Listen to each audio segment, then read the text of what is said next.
নমস্কার, কেমন আছে সবাই? শুক্লা ওয়ার্ল্ড ব্লগের একটি ভিডিওতে সবাইকে স্বাগত জানাই। আজ রবিবার, মহাশিব চতুর্দশী। সকাল সকাল আমি স্নান সেরে সকালের কাজ সেরে আমি পুজো করে নিয়েছি। এই যে দেখো আমার ঠাকুর ঘর। আজকের একটু শিবের মাথায় জল ঢেলে বেলপাতা ফুল দিয়ে সাজিয়ে পুজো করে নিয়েছি। এই আমার ছোট্ট শিব ঠাকুর, দেবাদেবীর মহাদেব। দেখো, তো সকালের পূজা পাঠ হয়ে গেছে। আজকে যেহেতু শিব চতুর্দশী, সেহেতু সব কিছু নিরামিষ হবে। সেই জন্য থাম্বনেল দেখে বুঝতেই পারছো আজকের নিরামিষ এঁচোড়ের তরকারি আর ধনেপাতার চাটনি হয়েছে। এটা একটু দেখাবো। তো চলো রান্না শুরু করা যাক। এই যে আমি কেটে কুটে ধুয়ে বেছে নিয়েছি। এখানে একটু বেগুন ভাজা, শিম ভাজা, এই যে আলু আর এঁচোড় বাজার থেকে কেটে এনেছেও। আর এখানে আছে ধনেপাতা, এক গাদা ধনেপাতা। এটার চাটনি হবে। তো চলো আস্তে আস্তে আমরা রান্নাটা শুরু করি। অনেক দিন বাদে রান্নার ভিডিও দিলাম। মাঝে মাঝে অনেক দিন গ্যাপও হয়ে গেছে, একটু শরীর খারাপ ছিল। তো চলো রান্না শুরু করি।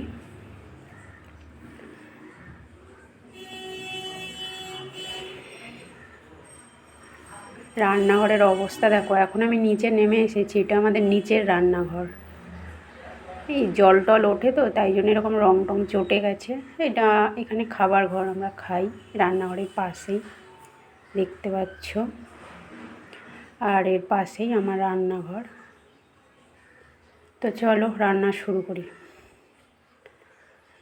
এই যে কড়াতে নুন হলুদ দিয়ে এঁচোড়টা একটু ভাপিয়ে নেব হালকা করে।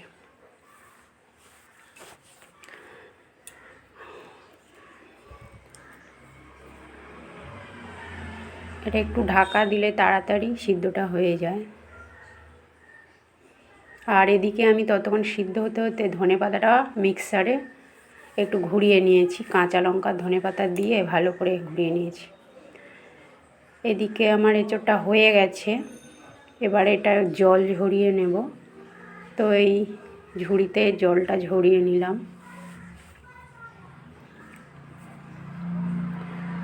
আর এখানে একটু তেঁতুল ভিজিয়েছি ধনেপাতার চাটনি করার জন্য।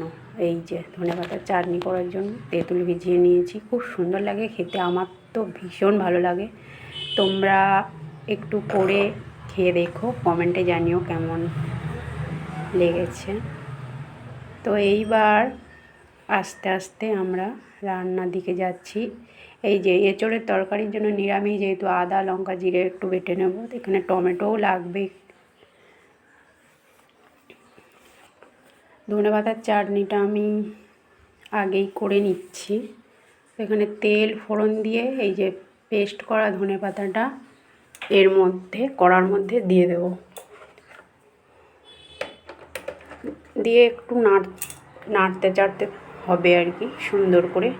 এর কাঁচা গন্ধটা বেরিয়ে যাবে। তারপরে এই যে তেঁতুল ভেজানো যে কাতরা, এতে একটু হলুদ দিয়ে এই যে কাতরা দিয়ে এই কড়ার মধ্যে দিয়ে দিলাম। এবারে এটা একটু ভালো করে ফোটাতে হবে। নুন দিতে হবে, নুন হলুদ সব, হলুদ তো দিয়েই দিয়েছি। এই যে দেখো সুন্দর করে একটু ওই জলটা মরে মরে আসবে। তারপরে চিনি দিতে হবে।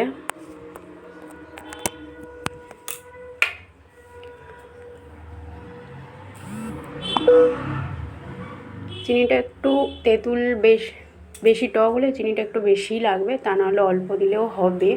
বেশ ঝাল ঝাল টক টক। এই যে হয়ে গেছে আমার চাটনি। বেগুন ভাজা শিম ভাজাটা দেখাইনি, চাটনি রেডি। খুব সুন্দর খেতে হয়েছে। তোমরা তো বুঝতে পারছো না, একটু বানিয়ে খেয়ে দেখো। তো এইবার আমি এঁচোড়ের তরকারিটা বসাবো। প্রথমে আলুটা ভালো করে নেড়ে নিতে হবে। লাল লাল করে একটু নাড়া হয়ে গেলে তারপরে আলুটাকে আমরা তুলে নেব। নিয়ে এই এঁচোড়টা একটু নেড়ে নিতে হবে। আর এঁচোড়টা এই যে নেড়ে নিচ্ছি। একটু বেশি তেল লাগবে আর কি, নিরামিষ তরকারি তো, তা নাহলে ভালো লাগবে না।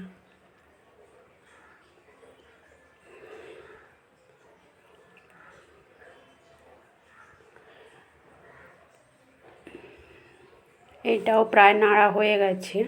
তো এতে এবারে তেল, তেজপাতা ফোড়ন দিয়ে দিয়েছি, দিয়ে এর মধ্যে একটা টমেটো কেটে দেব।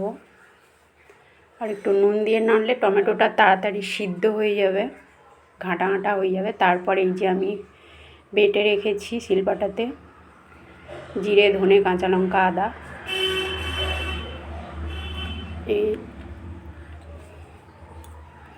এবার এই বাটনাটা আমি এর মধ্যে দিয়ে একটু সুন্দর করে কষবো আর কি।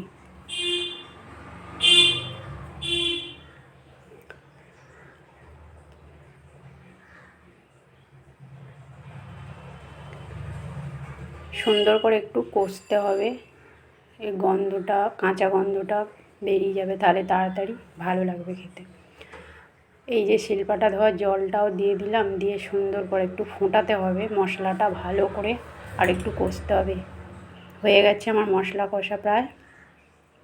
এইবার আমি ওই এঁচোড় আলু আগে থেকে নেড়ে রাখা এর মধ্যে এবার দেব।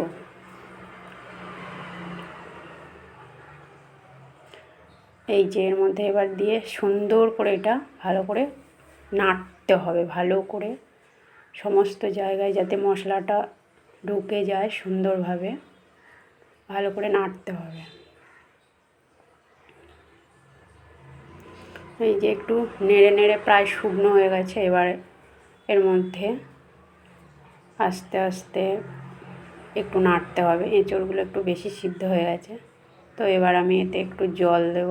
এটা সেই ধনে পাতা বাটা ধোয়া জল, সেই জন্য একটু সবুজ হয়ে গেছে, ভালো লাগবে বলে দিয়ে দিয়েছি। আর প্লেন জলও একটু দিয়ে দিয়েছি। তো এবার একটু নেড়ে চেড়ে আমি আস্তে আস্তে এটাকে একটু ঢাকা দিয়ে একটু রাখতে হবে, আলুগুলো একটু সিদ্ধ হবে। এবার আমি ঢেকে দিলাম। আর এই যে ধনেপাতা একটু কুচে রেখেছি লাস্টে দেব বলে। তো এই যে রান্না প্রায় শেষ, ধনেপাতা দিয়ে দিয়েছি। এবার এতে একটু গরম মশলা ছড়িয়ে দেব, দিলেই প্রায় কমপ্লিট হয়ে যাবে আমার রান্না। ফুটে গেছে প্রায়। এই যে শাহি গরম মশলা, এটা লাস্টে একটু নিরামিষ তরকারি দিলে খুব সুন্দর খেতে লাগে। আর এদিকে ভাত হচ্ছে আমার প্রেশারে। তো প্রায় রান্না আমার হয়েই গেছে। তো রান্না আমার হয়ে গেছে, এদিকে ভাতও হয়ে গেছে। তো চলো বন্ধুরা, ভিডিওটা তাহলে এই পর্যন্তই। দেখা হচ্ছে পরের একটি ভিডিওতে। ততক্ষণ সবাই ভালো থাকবে, সুস্থ থাকবে, সাবধানে থাকবে।